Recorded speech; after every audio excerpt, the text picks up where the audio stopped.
Mr. Katapang. Yung paghahain mo ng kaso laban sa mga ito ay isang uri ng pagsupil mo sa kanilang karapatan. Sinampahan ho ng disbarment case itong abogado ng 18 Marines o yung 18 sundalo. Talagang ganito na ho ang kasaysayan at sitwasyon sa Pilipinas. Yung kung sino po yung nagsasabit, nagbubulgar ng mga katiwalian, siya ngayon ang kinakasuhan. Isang uri yan ng pagsansala sa kanilang karapatan. Ay, anong epekto niyan? Kasi unang epekto niyan, hindi siyempre, mapipilitan silang manahimik. Cyber libel, perjury, libel. O ay di pagka kinasuhan yan, mapipilitan silang tumahimik. Kaya nako, ito ho ay isang uri na naman ng diversyon para makalimutan ho ninyo si Lupin. Di ba? Nako, ito ho, talagang ganito na ho ang kasaysayan at sitwasyon sa Pilipinas. Yung kung sino po yung nagsasabit, nagbubulgar ng mga katiwalian, siya ngayon ang kinakasuhan. Di ba? Ngayon, para maiba na naman ang paksang pinag-uusapan, huwag niyong kalilimutan si Lupin ho! Oy, si Lupin in real life natagpuan sa Amerika. Akala ho ng marami si Lupin ay anime lang. Abay, buhay pala ito, nandun sa Amerika. Oo, unang impresyon ng buong mundo, Unang impresyon ng buong mundo. Aba, si Lupin, nabuhay!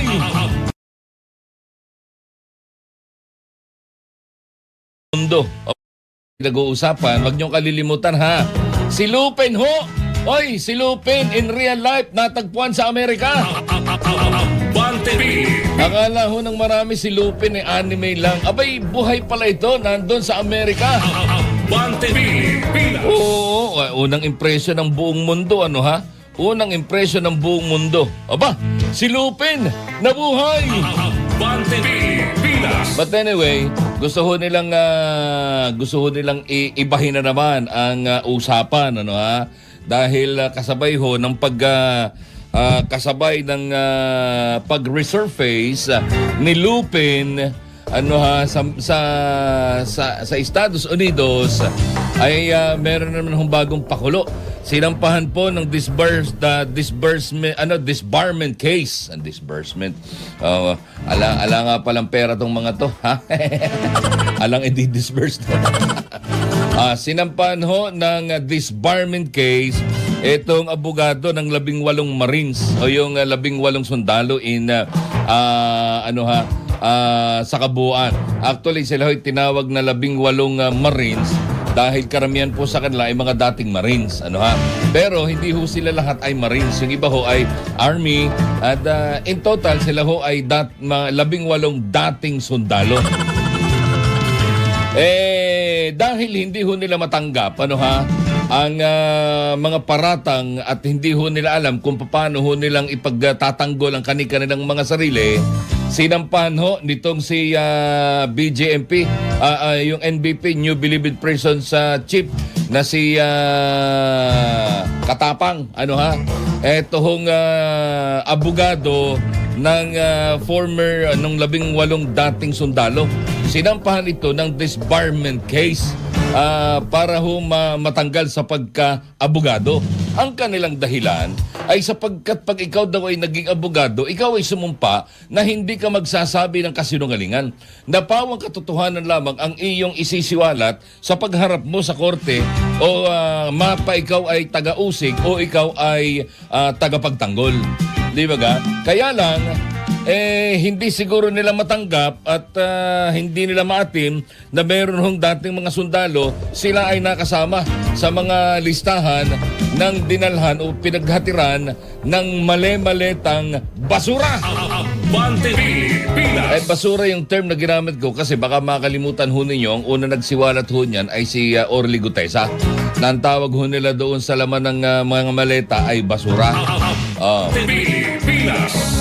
Sa halip na patunayan na hindi totoo ang sinasabi nitong mga Marines na ito, ay di kanilang sinampahan ng disbarment case. Ito hong si Ali, ano nga aling apelyido nitong si Kwan? Yung hepe ng ano tawag dito? Ay, yung abogado nung tatlo. Oo, sandali ha. Medyo malilimutin na ako ha. Ayan. Ito hong si Attorney Levito Baligod. Sinampahan ho ito ng disbarment case. Pinapadisbar ni Bucor Chief Gregorio Katapang Jr. sa Korte Suprema si kaugnay ng mga aligasyon laban sa kanya na tinaguri ang maleta delivery scheme. Sa affidavit ho ng dating mga sundalo, nag-deliver umano ng 8 maleta si Katapang kay dating Congressman Zaldico sa BGC Shangri-La. Yan.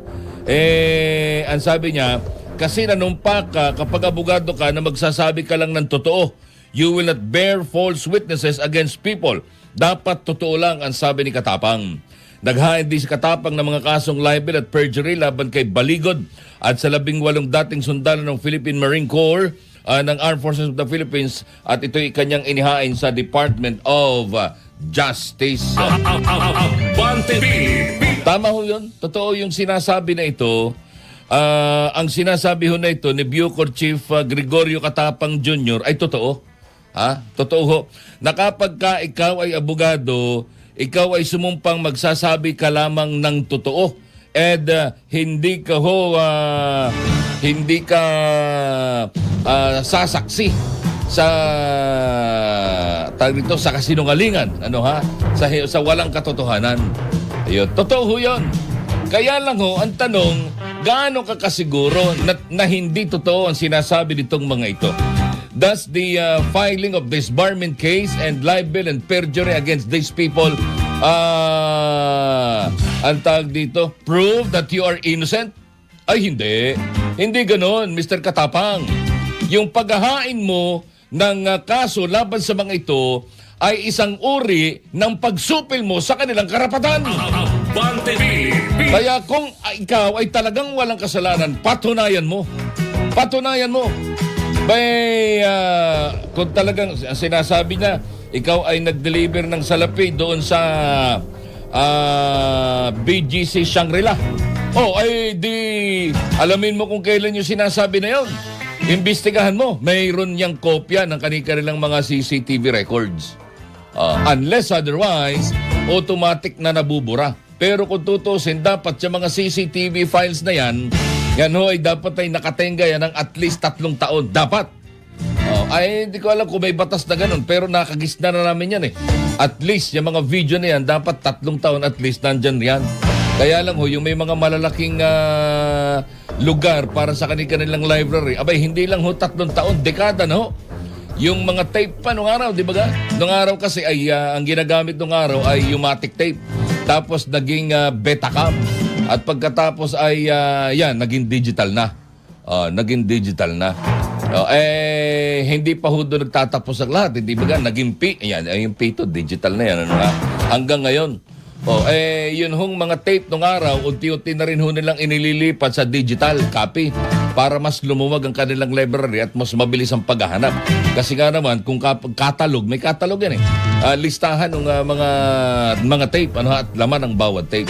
Ngayon, kung talagang hindi totoo yan, di patunayan ninyo na nagsisinungaling ito. Kailan? Makikita naman yan sa investigasyon, di ba ga? Meron itong sinumpang salaysay. Meron niyang petsa, palagay ko. Kung wala mang oras, ay di pag sinabing December 12, ay di yung lahat ng record ng December 12, 2024, halimbawa, ay di hanapin ninyo doon. Ay wag ka, siguraduhin ninyong hindi tatalo ng oras. Pag tumalo ng oras, may pinutol. Di ba ga? Ganyan. Yun ang sa tingin ko yung mas dapat mong gawin, Mr. Katapang. Pero yung kasuhan niyang mga yan, isang uri yan ng pagsansala sa kanilang karapatan. Anong epekto niyan? Kasi yung unang epekto niyan, hindi siyempre, mapipilitan silang manahimik. Cyber libel, perjury, libel. Di pagka kinasuhan yan, mapipilitan silang tumahimik. Sapagkat papayagan lang sila magsalita kapag nasa tamang paglilitis na ng korte. Di parang pinigilan mo, sinansala mong kanilang karapatang magpahayag ng katotohanan. Kaya nako, ito ho ay isang uri na naman ng diversyon para makalimutan ho ninyo si Lupin. Abante TV. Di ba?